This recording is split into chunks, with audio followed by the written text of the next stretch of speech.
Hello students and welcome back to channel सिराशेक। आज सी फाउंडेशन का फाइनल अकाउंट का लेक्चर नंबर 10 होगा, जिसमें हम कवर करेंगे नए points of final account. Start करेंगे अच्छा क्लास।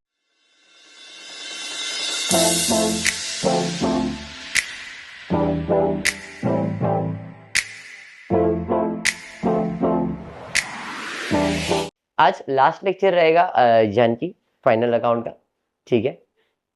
सम थोड़े से अलग हो सकते हैं आज, मे बी। जितना फाइनल अकाउंट करवाया मैंने इधर, ये सब आपके आईसीए बुक का ही करवाया, बट अगर और नॉलेज लेना है तो 11th स्टैंडर्ड का फाइनल अकाउंट, 12th स्टैंडर्ड का फाइनल अकाउंट, 12th का तो पार्टनरशिप है नहीं आप लोग को, बट 11th का सोल ट्रेडिंग कंसर्न का फाइनल अकाउंट है और 13 का मैन्युफैक्चरिंग फाइनल अकाउंट है। तो ये दो आप वीडियोस रेफर कर सकते हो अगर आपको बेसिक नॉलेज और चाहिए तो, नहीं तो कोई ज़रूरत तो है नहीं। अगर आपका फाइनल अकाउंट का कंसेप्ट क्लियर है तो जितना मैंने इसमें सम्स करवाया अगर आप उतना प्रैक्टिस करते हो तो इनफ है। चलिए, कल की क्लास में हमने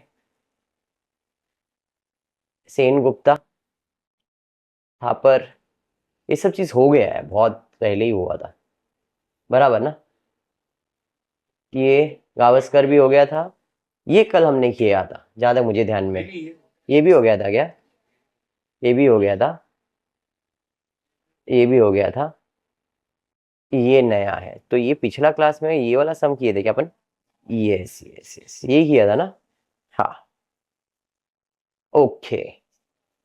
कुछ तो अलग दिख रहा है मेरे को आज क्वेश्चन, थोड़ा मजा आएगा। Following are the manufacturing account, creditor account, trading account provided by शिवी दे दो, related to 21-22 there are certain figures missing from this account. म्हणजे काय आहे जानकी, मैंने रॉ मटेरियल अकाउंट दिलेला आहे, कळतंय तेरे को मराठी ना? ओ बस, क्रेडिटर्स, मॅन्युफॅक्चरिंग हे अकाउंट दिलेलं आहे आणि काहीतरी मिसिंग दिलेलं आहे। आपल्याला काय करायचं है, ज्यादा मराठी हो रहा है, अपने को क्या करने का, भूमि भूमि बराबर बोला ना, भूमि अपने को फिल इन द ब्लैंक करना है और कुछ एडजस्टमेंट दिए। तो हमने पहले जो अकाउंट दिया वो अकाउंट बना लेते, मैन्युफैक्चरिंग अकाउंट, क्रेडिटर्स और रॉ मटेरियल। तो मैन्युफैक्चरिंग, रॉ मटेरियल और क्रेडिटर्स अकाउंट बना लिया, सेम बराबर है। पोस्टिंग कर लेते to opening stock, raw material, भाई रॉ मटेरियल का ओपनिंग स्टॉक दिया हुआ है। फिर और क्या दिया है? क्रेडिटर्स का, क्रेडिटर्स है, क्रेडिटर्स का पोस्टिंग, मतलब जैसा दिया वैसे पोस्टिंग कर रहा हूँ। बैंक बैलेंस दिया है 22, बैलेंस कैरिड डाउन दिया है 6 लाख, फिर इधर बैलेंस 15 लाख दिया है ना क्रेडिटर्स का अकाउंट।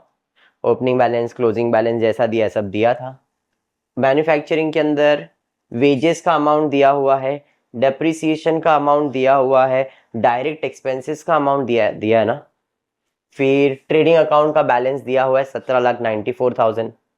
क्लियर? और कुछ दिया है क्या? बाकी सब यहाँ पे क्वेश्चन मार्क है। जितना दिया था पोस्टिंग डन है, देख लो, कुछ स्किप तो नहीं किया मैंने, जैसा दिया है वैसा कॉपी पेस्ट कर दिया है, बरोबर है जानकी? आता काय इन्फॉर्मेशन बघून घ्या। Purchase of machine worth ₹10 lakh has been omitted. Machines are chargeable at a depreciation rate of 10%. हमने मशीन परचेज किया है, जब मशीन परचेज करोगे तो एंट्री क्या आएगा? Machinery account debit to cash और बैंक अकाउंट आएगा, या तो फिर जिससे खरीदा है उसका नाम आ जाएगा। अब यहाँ पे ऐसा कुछ तो बोला नहीं है, तो मशीनरी अकाउंट बना है क्या? कहाँ है? नहीं। और कैश और बैंक, बट डेप्रिसिएशन दिया वो तो अपन रिकॉर्ड करते हैं, मशीन का डेप्रिसिएशन कहाँ रिकॉर्ड करते हैं? मैन्युफैक्चरिंग में। तो आपने कितने का मशीन परचेज किया था, उस पर डेप्रिसिएशन कितना देने का है? 10%, मतलब 1 लाख। 1 लाख ना, तो डेप्रिसिएशन देना है हमने। Since machinery purchase worth ₹10 lakh has been omitted, so the depreciation omitted from being charge 10 lakh का 10% यानी कि 1 लाख। तो अब पहले डेप्रिसिएशन 2 लाख था, अब 2 लाख को हम लोग करेक्ट करेंगे और डेप्रिसिएशन कितना कर देंगे? 3 लाख। तो भाई 2 लाख हटाओ और डेप्रिसिएशन कितना कर दो? 3 लाख। ये हो गया डेबिट इफेक्ट। दूसरा इफेक्ट देने का क्रेडिट बैलेंस शीट में जाएगा, बैलेंस शीट तो बनाया नहीं है तो बनाने की जरूरत नहीं है, समझाइए। चलिए बढ़ेंगे आगे। Wages include the following: paid to the factory worker 3 lakhs, pay to the labour at office 50,000।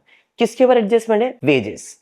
Wages है इधर 3.5 लाख, तो 3.5 लाख में 3 लाख तो फैक्ट्री का ही है और 50,000 ऑफिस, मतलब प्रॉफिट एंड लॉस में जाएगा ना।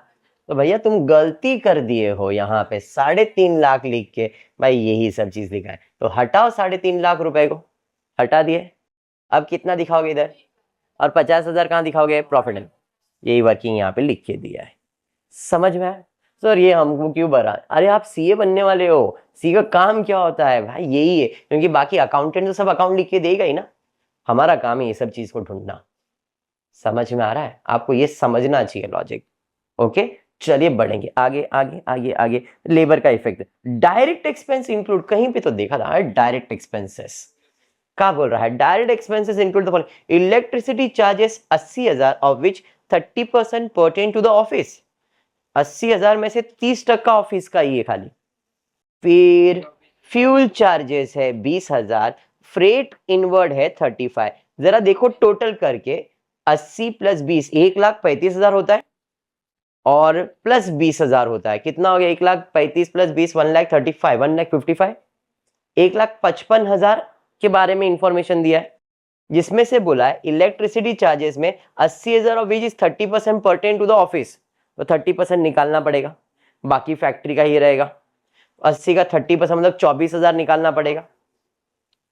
फ्यूल चार्जेस किसका रहता है? फैक्ट्री का ही रहता है, मतलब मैन्युफैक्चरिंग में रहेगा। डिलीवरी चार्जेस बाय फैक्ट्री का नहीं होता है, तो ये भी निकालना पड़ेगा। तो यहाँ पे हमने working expenses to be excluded from direct expenses, office का 24,000, डिलीवरी चार्जेस 20,000, फ्यूल नहीं, मतलब टोटल कितना निकाल देने का है? 44,000 रुपीज हमको निकालना है, किस में से? इसमें से। तो 2,44,000 में से हमारा एक्सपेंसेस यहाँ पे कितना आ जाएगा? 2 लाख रुपए। समझ में आ गया? समझा? ओ मैडम जी क्या हुआ? Fuel charges are related to the factory expenses, वही भाषण हमने यहाँ पे कर दिए। समझे? अब वेरी गुड वर्ड, जल्दी बूझ गए हो। You are required to prepare revise manufacturing raw material account. चलिए डन। और कुछ? अब कौन सा अकाउंट क्लोज करेंगे और क्या क्या मिसिंग है जरा देखता हूं। तो भाई रॉ मटेरियल अकाउंट में ओपनिंग स्टॉक ही दिया था, क्लोजिंग स्टॉक इल्ले, क्रेडिटर्स इल्ले, रॉ मटेरियल कंज्यूम इल्ले। रॉ मटेरियल कंज्यूम कैसे मिलता है? To opening stock add purchase less closing stock, direct expenses रहेगा तो ये रॉ मटेरियल कंज्यूम का फॉर्मूला है, ओपनिंग स्टॉक एड परचेस, ये जो क्रेडिटर्स है वो परचेस होगा, लेस क्लोजिंग स्टॉक तो ये मिलेगा। तो कहीं ना कहीं मुझे परचेज ढूंढना पड़ेगा, कहीं ना कहीं मुझे क्लोजिंग स्टॉक ढूंढना पड़ेगा, अगर ये दो चीज मिलेगा तो ये मिलेगा। बराबर है? तो भाई ये फाइंड करने के लिए क्रेडिटर्स का अकाउंट जरा चेक कर लेता हूं। क्रेडिटर्स के अकाउंट में मुझे दिख रहा है ओपनिंग क्लोजिंग बैलेंस दिख रहा है, बैंक बैलेंस भी दिख रहा है, मैंने इतना पे किया वो दिख रहा है, तो कितना उधार ये मिल जाएगा। तो हम क्या कर सकते? क्रेडिटर्स अकाउंट क्लोज कर सकते हैं, बट उसके पहले इन्होंने कुछ वर्किंग बनाया, पहले वो देखते। करंट बैलेंस ट्रांसफर 17,94,000, ये कहां से आया सर? अगर आप ध्यान से देखोगे तो मैन्युफैक्चरिंग अकाउंट में, ट्रेडिंग अकाउंट में कितने का गुड्स ट्रांसफर हुआ है? याद करता हूं, मैन्युफैक्चरिंग अकाउंट, जब भी मैन्युफैक्चरिंग अकाउंट है तो टोटल लेते, उसमें से माइनस करते, तो जो इधर बैलेंस आता है उसे कहते हैं कॉस्ट ऑफ प्रोडक्शन, और उसे कहाँ ट्रांसफर करते हैं? ट्रेडिंग अकाउंट में। तो मेरे ट्रेडिंग अकाउंट में कितना जाने वाला ये मुझे मालूम है, 17,94,000, इसे कहते हैं करंट बैलेंस ट्रांसफर। बराबर है? हाँ या नहीं? चलिए add depreciation charges not recorded earlier. अगर आप ध्यान दोगे तो इधर जो भी था रॉ मटेरियल कंज्यूम मालूम नहीं था, खाली एक ही चीज मिसिंग था, एक ही चीज मिसिंग था। इसमें डेप्रिसिएशन का अमाउंट चेंज कर दिया मैंने, वेजेस का अमाउंट मैंने चेंज कर दिया, डायरेक्ट एक्सपेंसेस का अमाउंट चेंज किया, तो उसके वजह से ये भी चेंज होने वाला रहेगा। तो करंट बैलेंस था, डेप्रिसिएशन कितना बदल दिया मैंने? 1,00,000। कैसे? 3,00,000 कर दिया ना, पहले कितना था? वेजेस में ऑफिस से रिलेटेड कितना चेंज किया था? 50, 3.5 लाख था, मैंने 3,00,000 कर दिया, कम कर दिया। बढ़ाया तो मैंने ऐड किया, कम किया तो मैंने लेस किया। और एक चीज कम किया था डायरेक्ट एक्सपेंसेस के अंदर 44,000।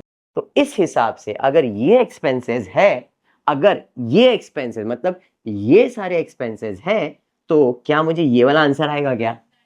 तो क्या आएगा आंसर? तो मेरा 18 लाख। तो मेरे को ट्रेडिंग अकाउंट में ये हटा दो, अब इधर लिख दो 18 लाख रुपए। ये समझ में आ गया? समझा? अब मैन्युफैक्चरिंग में खाली एक ही चीज मिसिंग है, रॉ मटेरियल कंज्यूम। तो मेरे को ये फाइंड करने से अच्छा ये लगा, क्योंकि ये मिलेगा तो इधर मिल जाएगा। समझ में आया? मैंने क्या बताया, क्रेडिटर्स ढूंढो, क्लोजिंग स्टॉक। क्लोजिंग स्टॉक का फायदा नहीं मिल रहा था, क्रेडिटर्स का तो चलो फिर भी मिल जाएगा, पर क्लोजिंग स्टॉक फाइंड करना डिफिकल्ट है। तो मैंने रॉ मटेरियल कंज्यूम का दूसरा रास्ता निकाला ये। तो अब दूसरा निकालने के लिए मैन्युफैक्चरिंग का टोटल मारो, यही साइड का टोटल ज्यादा है, 18 लाख ले लोगे। किया गया लोग नहीं, तो क्लोजिंग क्रेडिटर्स क्लोज करके रखा है। 18 लाख, 10 लाख, ये 10 लाख कहाँ जाएगा? रॉ मटेरियल कंज्यूम के अंदर 10 लाख। समझ में आया? अब क्रेडिटर्स अकाउंट क्लोज किया, 28 लाख, 28 लाख 15 लाख माइनस किया तो कितना आया? 13 लाख। इधर क्रेडिट है तो रॉ मटेरियल का account debit to creditors 13 lakh. अब देखो क्या है, ये भी मिल गया, ये भी मिल गया, ये भी मिल गया, क्या मिसिंग है यहाँ पे? क्लोजिंग स्टॉक मिलेगा। टोटल मारेंगे 14 लाख, 14 लाख 10, तो क्लोजिंग स्टॉक कितना है? 4 लाख। समझा कैसे सॉल्व होगा? ट्विस्ट एंड सम, ट्विस्ट कैसा था सम में, समझ में आया? पक्का? That's it. ये था आपका मैन्युफैक्चरिंग अकाउंट। पक्का? चलिए बढ़ेंगे नेक्स्ट सम की तरफ, देखते क्या दिया है। Manufacturing account, profit and loss account, trading account और बैलेंस शीट थोड़ा अलग है, अकाउंट अलग अलग बनाए, आप सीक्वेंस से बना सकते हो। मैन्युफैक्चरिंग, उसके नीचे ट्रेडिंग, प्रॉफिट एंड लॉस और फिर बैलेंस शीट। भी अकाउंट थोड़ा ऊपर नीचे है, ये आपका मैन्युफैक्चरिंग अकाउंट, ये आपका trading account, profit and loss और ये बैलेंस है, वही सारी चीज है। ठीक है, चलिए फिर स्टार्ट करते हैं। मार्किंग क्वेश्चन आपके सामने कर ही सकते हो। ओपनिंग स्टॉक में रॉ मटेरियल कहाँ जाएगा? Manufacturing. Finish goods, purchase of raw material, land and building asset, loose tool asset, plant and machinery asset, investment asset, cash in hand asset, cash at bank asset, furniture asset, bill receivable asset, debtors asset, drawing capital में से minus हो जाएगा, salaries profit and loss, coal gas fuel ये सब कहाँ जाता है? Manufacturing में। Factory rent manufacturing, general expenses profit and loss, advertisement profit and loss, sales return trading में से minus, bad debts profit and loss, direct wages factory manufacturing में, power very good, interest paid profit and loss, discount allowed profit and loss, carriage inward manufacturing, carriage outward profit and loss, commission paid profit and loss, sundry creditors liabilities, purchase return manufacturing, very good, capital liabilities, bills payable liabilities, long term loan liabilities, provision for bad and doubtful debt profit and loss, liabilities लिखा है profit and loss, sales trading account bank overdraft liabilities। Adjustment में finished goods के लिए अपन किसी को mark करते हैं क्या? नहीं। Provision for doubtful debt to be credited on debtors के ऊपर एडजस्टमेंट है, डेप्रिसिएशन ऑन बिल्डिंग के ऊपर एडजस्टमेंट है भाई, डेटर्स को मार्क कर दिया। फिर डेप्रिसिएशन ऑन बिल्डिंग, बिल्डिंग है क्या भाई? लैंड एंड बिल्डिंग है, मार्क कर दिया। And 3000 on plant and machinery, by plant and machinery को स्टार मार्क कर दिया। Accrued commission rupees 12,500 to be receive for the year ended, commission के ऊपर है। फिर बाद में interest paid on investment, interest paid के ऊपर एडजस्टमेंट है। आउटस्टैंडिंग सैलरीज बाय सैलरीज के ऊपर एडजस्टमेंट है। और कुछ है? प्रीपेड इंटरेस्ट, इंटरेस्ट के ऊपर ही एडजस्टमेंट, और कुछ नहीं। समझ में आया? चलिए फिर स्टार्ट करते। Opening stock of raw material, तो by to opening stock of raw material कितना? 1,50,000, 1,50,000। फिनिश गुड्स का कहाँ जाएगा? ट्रेडिंग अकाउंट में, तो ये मेरा ट्रेडिंग अकाउंट है। To opening stock of finish goods 75,000। फिर क्या है? परचेज ऑफ रॉ मटेरियल, इसी के अंदर हम लोग ऐड कर देंगे purchase of raw material, minus करना है रिटर्न, इसलिए इनर कॉलम में लिखा। अब फॉर्मेट में लिख दो, कोई इशू नहीं है। लैंड बिल्डिंग कहाँ जाएगा?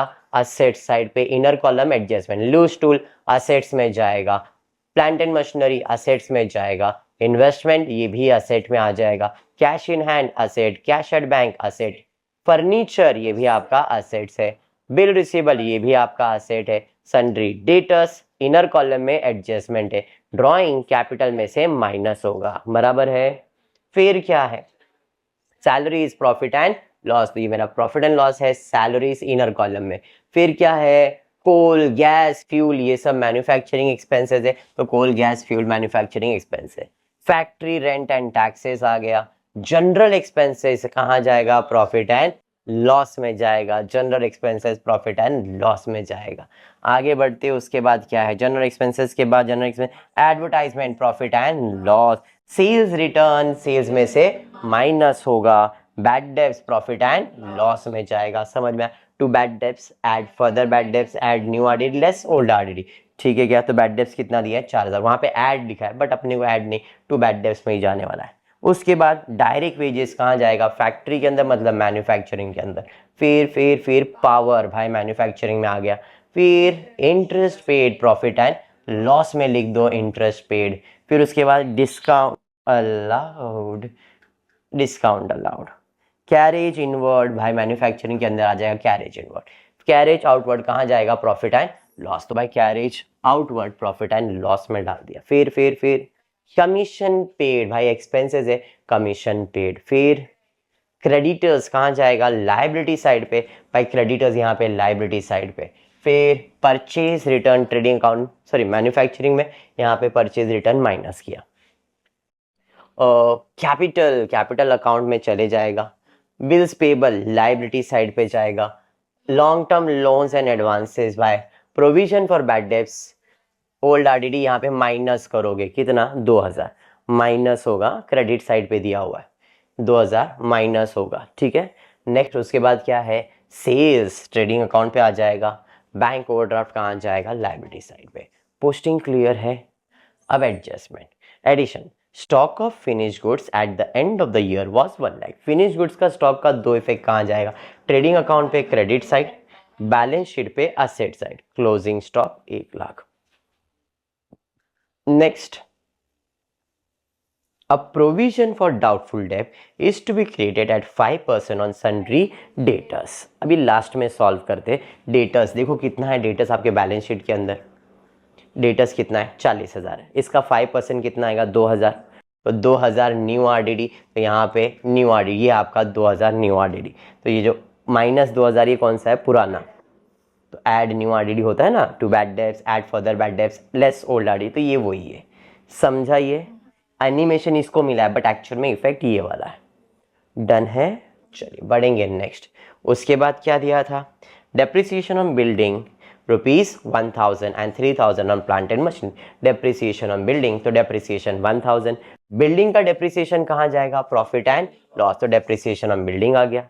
प्लांट एंड मशीनरी के ऊपर भी डेप्रिसिएशन देने का, बट इसका डेप्रिसिएशन कहाँ जाएगा, मैन्युफैक्चरिंग में, बराबर है। नेक्स्ट उसके बाद क्या है बाबा, accrued commission ₹12,500 is to be receive for the year, हमको 12,500 मिलने का बाकी है। अब मिलने का बाकी है मतलब anything received is my asset, तो एक इफेक्ट तो असेट, और क्योंकि कमीशन मिलने वाला तो आपका इनकम है, इसलिए प्रॉफिट एंड लॉस में क्रेडिट साइड पे 12,500, ये हो गया क्रेडिट, दूसरा इफेक्ट देने का डेबिट, अक्रूड कमीशन 12,500। समझा, फिर क्या है बाबा, और भी कुछ था इसके साथ, 12,500 to be receive, interest has accrued on investment 15,000, investment पे भी अपने को ब्याज कितना मिलने वाला है, 15,000, अक्रू बोला है मतलब वो भी मिलने वाला है, तो भी मेरा इनकम है, अक्रूड इंटरेस्ट। समझा ये, चलिए बढ़ेंगे नेक्स्ट। सैलरी आउटस्टैंडिंग कितना है, 2,000 सैलरी आउटस्टैंडिंग है, डेबिट पे ऐड किया डेबिट, दूसरा इफेक्ट देने का क्रेडिट, देने का बाकी मतलब लाइबिलिटीज है। नेक्स्ट उसके बाद क्या है बाबा, प्रीपेड इंटरेस्ट 1500, देखो इंटरेस्ट पेड दिख रहा है, आउटस्टैंडिंग एट प्रीपेड लेस कर दिया, प्रीपेड आपका असेट है, असेट साइड पे प्रीपेड इंटरेस्ट। चलिए तिवारी जी और कुछ है क्या देख लो, मेरे हिसाब से सारा एडजस्टमेंट खत्म हो गया लगता है, yes all the adjustment are completed, सारे हिडन एडजस्टमेंट सॉल्व हो गए। अब सबको आउटर कॉलम में, भाई आउटर कॉलम अब आपके भरोसे छोड़ रहा हूँ, मैं खाली आंसर शो कर रहा हूँ, आप टैली करके चेक करना।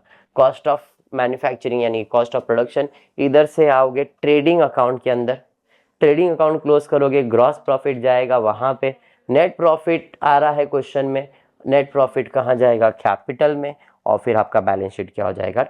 समझ में आया, सम